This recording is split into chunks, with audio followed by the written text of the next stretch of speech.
มื้อนี้ก็ลาก็สิมาติดตามเบิ่งทางอันนี้เนาะพี่น้องเอ้ยทางครอบครัวป้ากับลุงน้องลินดากัญญาพี่น้องเอ้ยหลังจากอันนี้ก็เป็นงบประมาณของทางแม่ตู้ต่อเติมออกมาให้เพิ่นเนาะแล้วก็ส่วนสร้างก็ทางบ่ลาก็บ่ได้จ้างดอกพี่น้องก็คืออันน่ะลูกศิษย์ลูกหาของทางอาจารย์เองนะพี่น้องถือว่าตั้งจ้างตั้งวานเพิ่นเนาะเฮาก็ให้เพิ่นแค่ชื่อเสาไม้แล้วก็ไม้เฮ็ดลูกติ่งนะพี่น้องเนาะอันนี้ก็เป็นงบประมาณของทางแม่ตู้เพิ่นที่ช่วยเหลือทางครอบครัวป้าลุงน้องลินดากัญญาพี่น้องไอ้เนาะงามบ่แบบนี้นี่พี่น้องไอ้ดีใจหลายบอกทำมาแลสมนี่แล้วเวลาเฮ็ดอีกดีใจนี่พี่น้องไอ้นี่ก็ซ้ำอยู่ได้ลุงเรียนจิตเนาะนอนอู้อันนี้เขาอยู่นี่เด้อันนี้เขาอยู่เนาะอันนี้มันสิได้เย็นได้ไปยามร้อนยามหยังเนาะที่เฮ็ดอันมันดังไฟเว้ยอันนี้เต็มรถก่อนนี่อยู่นี่หมดคู่มือเต็มเลยเต็มคู่มือแล้วอย่างนี้เนาะโอ้แสดงว่ามันเฮ็ดถูกต้องหลายโอ้สบายดีเด้อว่าน้อยมาติดตามเบิ่งทั้งสร้างเพิ่นก็เฮ็ดไว้พอสมควรเมื่อวานเนี่ยเพิ่นไปเลื่อยไม้มาพี่น้องนี่ไปเลื่อยแป้นมาพี่น้องอ๋อเบิ่งไปเบิ่งมาก็ไปก็มากันใหญ่ได้พี่น้องเอ้ยเนาะสุดยอดเลยบุญมีขนาดเนาะสุดเจ้าเนาะอ๋อพี่น้องเอ้ยลูกศิษย์ลูกหากะมาซอยฟรีเนาะผู้ที่เจ้าเป็นอาจารย์กะที่แม่ตู้อยู่เอ้ามียังอยากบอกเพิ่นบ่บอกก็อยู่เอดอกและกาเพิ่นบ่าเกิดบ่าท้องเกิดบ่ากินข้าวแล้วบ่อยู่ในท้องละชัยขอให้ไว้วอนที่บุตรเทวดามนต์ลงไปเป่าให้เพิ่นแน่อยู่ต่างประเทศละประเทศใดกาญาเนาะที่เพิ่นอยู่สหรัฐอเมริกาอยู่สหรัฐอเมริกา USA ให้ว่าเจ้าแม่ธรณีอยู่ประเทศอเมริกาเนาะได้มาพัวแปลงใส่ยายังก็ให้พ้นใส่ยายังก็ให้ถึกเนาะให้ได้เพิ่นหายไวๆสาธุให้เพิ่นดีๆแม่งเด้อเนาะให้ดีให้อายุมันขวัญยืนได้แต่ละมื้อละวันเนาะให้ว่า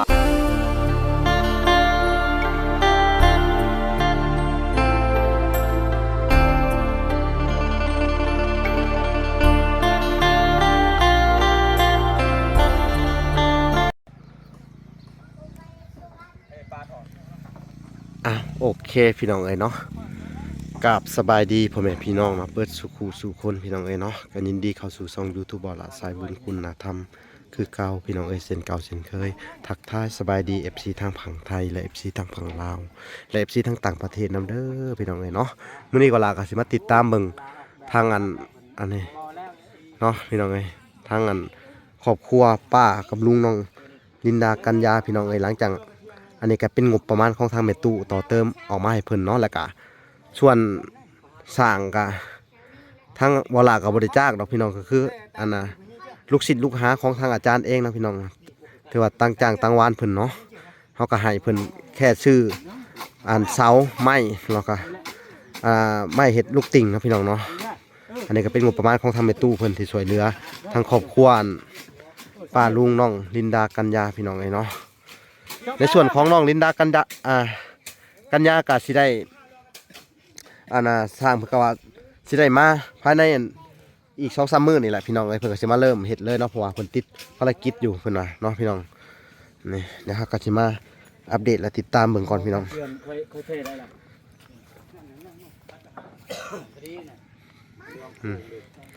พี่น้องเอ้ยงามบ่แบบนี้นี่พี่น้องเอ้ยดีใจหลายบอกทำมาแลสมนี่แล้วเวลาเฮ็ดอีกดีใจนี่พี่น้องเอ้ยนี่ก็ซ้ำอยู่ได้ลุงเรียนจิตเนาะนอนอู้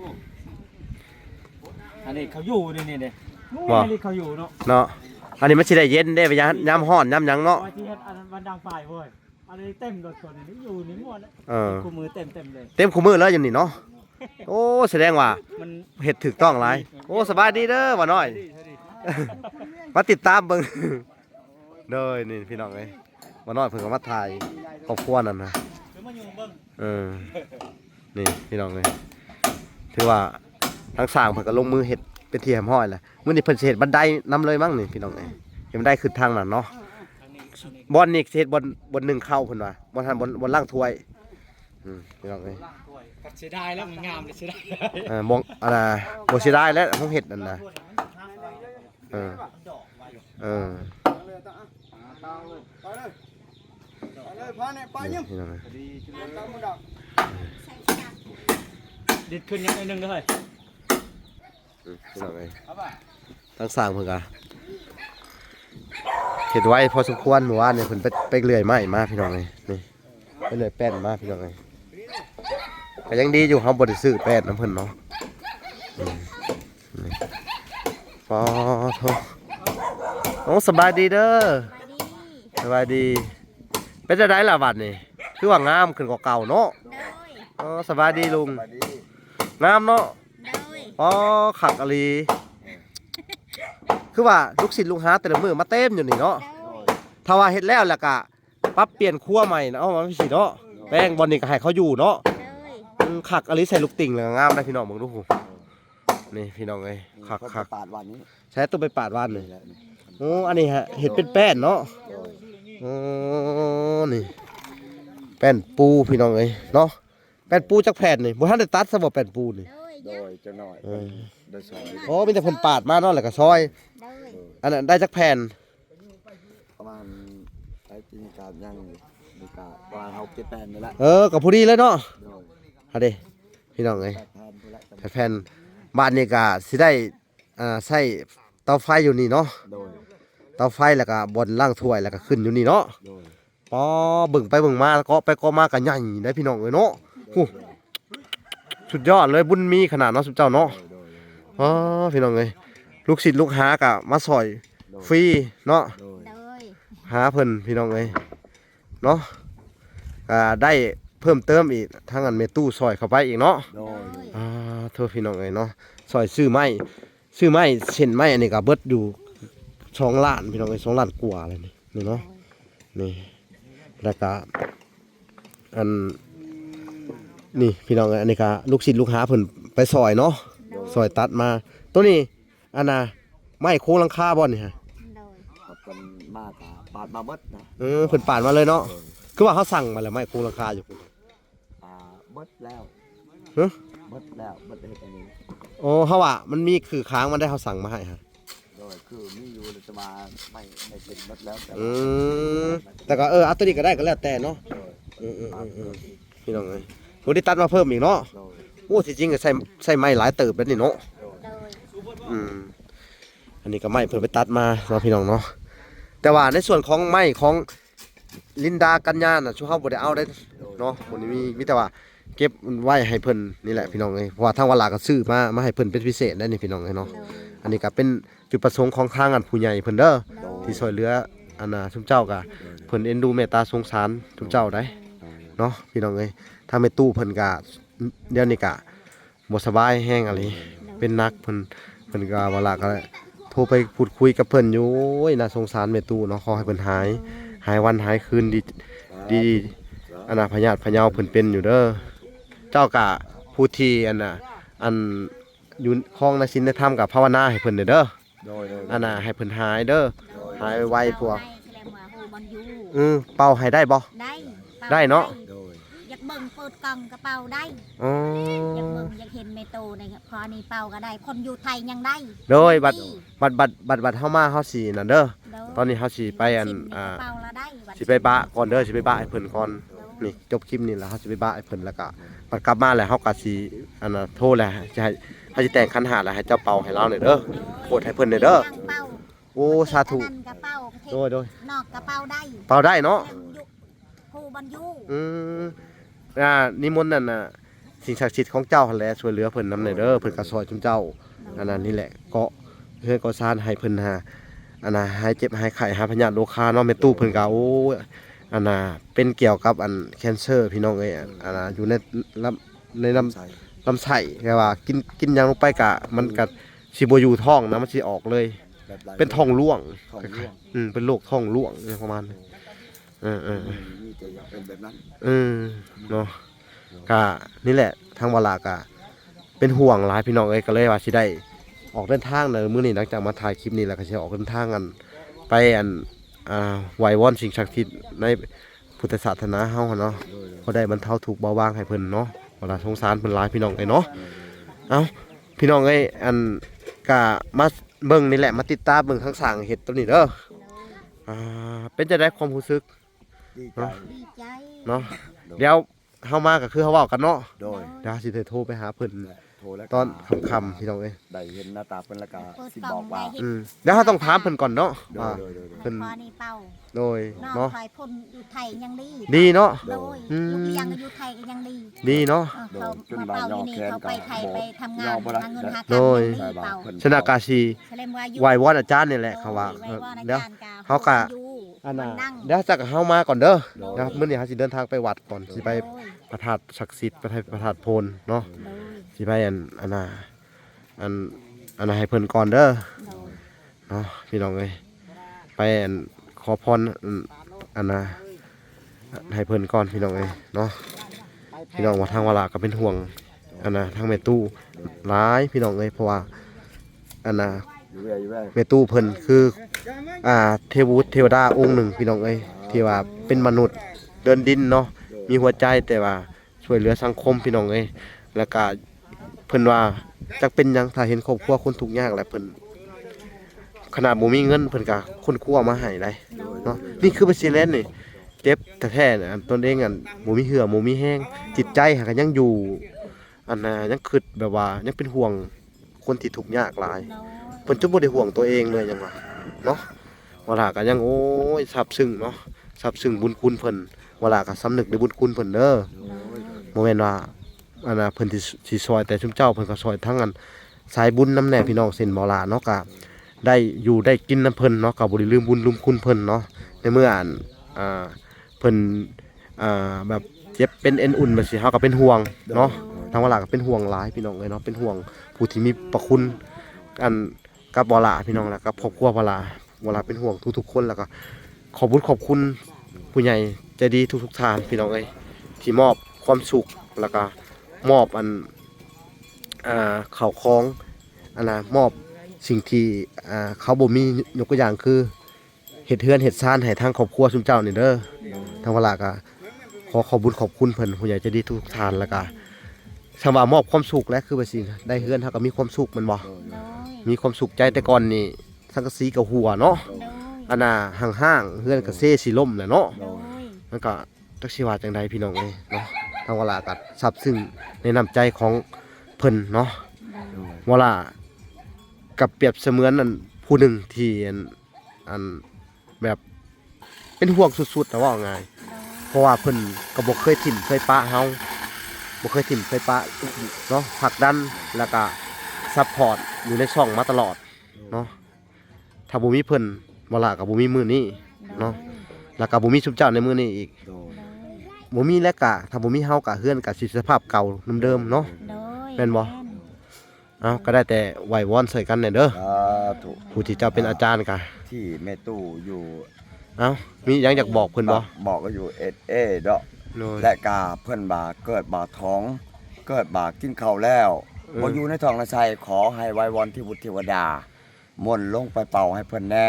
อยู่ต่างประเทศละ โดย ประเทศใดก็ยาเนาะที่เพิ่น อยู่ มา สหรัฐ ดูแล อเมริกา อยู่สหรัฐอเมริกา USA ให้ว่าเจ้าแม่ธรณีอยู่ประเทศอเมริกาเนาะได้มาพัวแปลงใส่ยายังก็ให้พ้นใส่ยายังก็ให้ถึกเนาะให้ได้เพิ่นหายไวๆสาธุให้เพิ่นอยู่ดีแม่งเด้อเนาะ สาธุ ให้ดีให้อายุมันขวัญยืน สาธุ ได้แต่ละมื้อละวันเนาะให้ว่าได้ยินข่าวว่าแม่ตู้เนาะเพิ่นว่าอาจารย์ก็คิดว่าละตกเสงอเนาะเพิ่นได้ดูตัวศาสตร์เพิ่นเนาะเพิ่นก็ได้มาโพดอาจารย์ได้ดูอาจารย์ความทุกข์ความยากเนาะ ให้สาธุเด้อเทพบุตรเทวดาเอ้ยให้ไปคุมไปของเพิ่นนี่เด้อเนาะเพิ่นว่าให้ดีไวๆให้หายไวๆเนาะสาธุความเจ็บเพิ่นบ่ให้ได้ความไข้เพิ่นบ่ให้มีตอนนี้ต่อไปให้อายุมันเพิ่นยืนสาธุสาธุ สาธุสาธุสาธุ แข็งแรงเป็น สาธุ ให้มีความสุขเด้อ สาธุเนาะ โต สาธุพี่น้องเลยเนาะทางเวลากา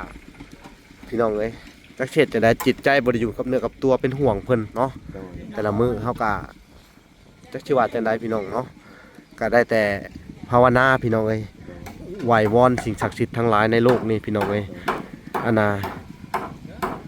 โปรดไปคุ้มครองดูแลรักษาเทวดาอันของลูกด้วยเถิดเทวดาเดินดินพี่น้องเอ้ยเนาะผู้ที่มีจิตใจเมตตาต่อสังคมโอ้สบายดีอันนั้นลูกกัญญาเป็นจังไดกินข้าวกินน้ำเลย โดย ห้องน้ำแล้วแหละบ่ โดย แล้วเนาะบ่น้อยมอบเลยเนาะ โดย โอ้ดีมกดีใจนำเด้อ โดย เอาเป็นจังไดกะสู่ต่อไปเด้อ โดย เป็นจังไดอันการเรียนเฮาผลการเรียนเฮาดีขึ้นอยู่บ่ โดยดีขึ้น เนาะ ว่าดีคือไม่ว่า เมื่อวานนี่ครูสงสัยติดประชุมติดเวียกแหละบ่ล่ะสิไปตามแหละมื้อนี้ถ้าเพิ่นบ่มาไปตามเนี่ยเด้อ โดย บ่ล่ะสิไปเวียกก่อนให้ไปตามเด้อเฮือนเพิ่นอยู่ทางโฮงสีพุ่นทางโฮงสีทางพุ่นทางไปต่างหวายฮู้อยู่บ่อาจารย์ไปตามให้เด้อบอกว่าบ่ล่ะให้มาตามจังซี่ โดย ถ้าขาดหลายมื้อมันก็บ่ได้แล้วเนาะ โดย เพราะว่าเขาจ้างเขาก็จะให้เพิ่นมาคู่มือนะแต่ว่าจำเป็นอีหลีก็มีหยังจะโทรมาบอกเขาสิบอกเพิ่นอยู่บัดนี้เด้อ โดย เพราะว่าทุกๆสิ้นเดือนมาเขาต้องรับเงินนั่นเด้เขาก็จะให้น้องๆเพิ่นอันน่ะเป็นหนังสือเนาะ โดย ก็ต้องขอบบุญขอบคุณสำหรับผู้ใหญ่ใจดีทุกๆท่านพี่น้องเอ้ยเนาะที่ช่วยมาในเคสบ่าวหละเนาะขอให้ซุมเพิ่นเนาะใกล้จะฮอดปีใหม่แล้วพี่น้องเอ้ยไหว้วอนให้ทุกเพิ่นแต่ละคนทุกๆครอบครัวที่ว่าช่วยเหลืออันน่ะมาในซ่องบ่าวหละเนาะก็ขอให้อยู่ดีมีแฮงปีใหม่นี้ก็มีแต่ความเจ็บอย่าได้ความไข้อย่ามีหายเจ็บหายไข้หายพยาธิโรคาเนาะรวมถึงอันที่สุดก็คือนี่แหละเป็นห่วงที่สุดก็คือทางแม่ตู้แหละพี่น้องเอ้ยเนาะทางอันแม่ตู้เพิ่นเนาะผู้ที่อันมีจิตใจเมตตาต่อเพื่อนมนุษย์เนาะถ้าบ่มีเพิ่นนี่ก็บ่มีบ่าวหละในมื้อนี้พี่น้องเอ้ยเนาะขอให้เพิ่นหายเจ็บหายไข้หายพยาธิโรคาสิ่งที่เป็นอยู่ก็ขอให้หายไวๆพี่น้องเอ้ยเนาะนี่แหละได้แต่ส่งแรงส่งใจไปให้ทางแม่ตู้เพิ่นพี่น้องเอ้ยเนาะทางบ่าวหละก็ได้เอ้าอันน่ะเฮาก็สิได้ออกเดินทางกันหน่อยเด้อสิได้ออกเดินทางก่อนพี่น้องเอ้ยเอ้านี่แหละก็มาติดตามเบิ่งก่อนนี่พี่น้องเอ้ยทางสร้างเพิ่นสิเฮ็ดหยังน่ะเฮ็ดหลังคาได้เนาะพี่น้องเอ้ยเพิ่นก็สิพาต้นนี้อันนี้เลื่อยแป้นพี่น้องเอ้ยนี่เลื่อยแป้นเนาะนี่พี่น้องเอ้ย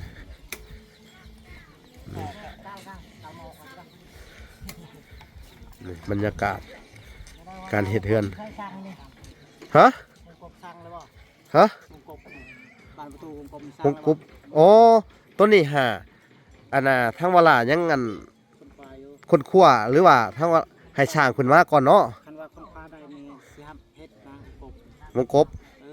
สั่งไม่เจอกัน โดย เพราะว่าจะได้เพิ่มเติมนี่แล้ว โดยทางสร้างนี่เนาะ โดยนั่นแหละ โอ้โดยอันนี้กะ คันว่า อันน่ะเฮาก็สิ กะสิเฮ็ดไว้นะ แม่น เพราะว่า เจ้า ยัง ถ้าว่ามันราคามันบ่แพงมันลดลงแน่จากตัวเก่ากะจากห้านที่เฮาเคยสั่งกะ มันลง300,000 2ปองนี่ กะสิให้บ่พอดไปพูดคุยกับเจ้าเด้อเพราะว่าเฮากะ โดย เพราะว่าเฮาก็สั่งในห้านเฟอร์นิเจอร์เนาะแต่ว่าบ่ฮู้ราคากับเจ้าเฮ็ด เจอ เออ แต่ว่าหันนั่นก็ แม่น จะขอเอาวงกบหันนั้นบันประตูสั่งอยู่ในเดือนจันทวรนี่ก็ได้ โดยอันนี้ก็ให้เจ้าไป วงกบนะพอได้ ให้ไปเจ้าไปพูดคุยกับอันนั้นเด้อ โดย พูดคุยกับบ่พรเพิ่มเติมเด้อ แม่น ว่าทั้งงบประมาณของวลานี่ก็อันน่ะของอันลินดากัญญานี่ก็มันก็ไอ้ยังเหลือบ่หลายเนาะ โดย อันนั้นเพราะว่าถ้าวลาก็สิได้เก็บไว้ตอนขึ้นเฮือนขึ้นศาลเพิ่นนั่นล่ะเพราะว่าเฮาสิใช้ในจำเป็นน้องเพิ่นบ่สบายบ่หรือว่าเฮ็ดในยามจำเป็นเพราะว่าถ้าวลาก็มีงบตัวเก่าหั่นแหละพี่น้องงบทางอันอ้ายอันน่ะสาลิกาพี่น้องเอ้ยวลากันเก็บงบตัวนั้นไว้อยู่พี่น้องเอ้ยเนาะ เอาแต่ว่าเรื่องอันนั้นก็เพิ่มเติมทางบ่พรเด้อ โดย ว่าเพิ่นมีงบอยู่ประมาณนี่ส่วนหลายเวลามีหยังบ่ล่ะก็สิมอบให้ทางบ่พรเพิ่นเนาะเฮ็ดแต่ว่าในส่วนของเวลาก็ต่อเติมให้ทางอันป้ากับลุงเพิ่นเนาะถ้ามีตัวใดขาดเหลือเฮาก็นี่แหละพี่น้องเอ้ยครับผู้ที่สิเฮ็ดให้มันแล้วยังเรียบร้อยก่อนเนาะ ห้องน้ำเดือยังเดือแผ่นหนึงไงล่ะ ฮะ ยังเดือแผ่นหนึง โอ้กระเบื้องของน้ำนะอันนั้นก็มอบให้หมอน้อยเพิ่นดูแลทางห้องน้ำกันเนาะ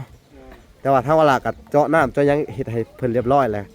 แต่ว่างบทางเวลาก็ยังบ่ได้เข้ามาตรงนี้เด้อ โดย ก็มีแต่ว่าเพิ่มเติมนะบ่พรก็ได้เนาะ แม่น บ่ยากดอกมีหยังก็ไปปรึกษาเพิ่นปรึกษาทางบ่น้อยบ่พรก็ได้นํ มื้อนี้เนาะ เพื่อเพิ่นมีงบ นั่นสร้าง โดย แล้วเลยเนาะ มื้อนี้สิแล้วเลยแม่นบ่ แล้ว อันนี้ก็ลูกศิษย์ลูกหาเพิ่นมาเฮ็ดตลอดเนาะ โดย อ๋อสู้ๆเด้อเอาก็ให้อยู่ดีมีแฮงคือกัน ทาง FC โดยดีใจนำสุเจ้ากะแต่ก่อนเจ้ากะเจ็บโซ่หลายแม่นบ่ตะกี้ โดย มาป่วนอาจารย์ โดย จนดีเนาะ ดี โอ้ เป็นลูกศิษย์ สาธุ เรียกอาจารย์ ดีก็เลยเป็นลูกศิษย์ลูกเลี้ยงอาจารย์แล้วก็เลยบ่ลืมบุญลุมคุณผลเนาะ โด ก็เลยมาเฮ็ดให้เพิ่นเอาดีใจนำ ดีใจนำ เอาสู้ๆต่อไปแต่ละคนพี่น้องเอ้ย ปากเข้มแข็ง เนาะพี่น้องเอ้ยทางเวลาก็สิได้ออกเดินทางก่อนพี่น้องเอ้ยคลิปนี้ก็ฝากติดตามคลิปตอนต่อไปพี่น้องเอ้ยก็ยังสิกลับมาคือเก่าไปแล้วก็กลับมาพี่น้องเอ้ยโอเคพอกันใหม่อีกคลิปหน้าพี่น้องคลิปนี้ขอกล่าวคำว่าสบายดีและสวัสดีพี่น้องเอ้ยพอกันใหม่บ๊ายบายพี่น้องเอ้ย